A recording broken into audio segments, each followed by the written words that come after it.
7 పగడాల నగరం గురించి మీకు తెలుసా? దీన్నే మామల్లాపురం దేవాలయం, మహాబలిపురం షోర్ టెంపుల్ అని పిలుస్తారు.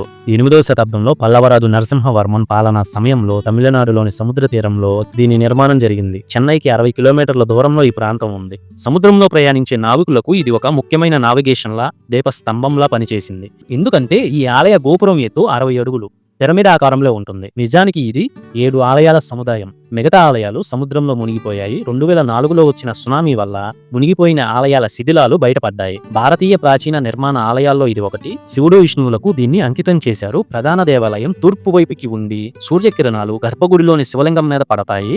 గ్రానైట్ పోక చెక్కలతో దీన్ని నిర్మించారు. ప్రాంగణంలో పంచరథాలు, అర్జునుడు తపస్సు చేస్తున్న విగ్రహం, చాలా శిల్పాలు ఉన్నాయి. ఒక అద్భుతమైన నిర్మాణాలను, శిల్పకళను, ఆధ్యాత్మికతను ఇష్టపడేవారు ఈ ప్రాంతాన్ని తప్పకుండా చూడాల్సిందే. యునెస్కో ప్రపంచ వారసత్వ ప్రాంతంగా దీన్ని 1984లో గుర్తించింది.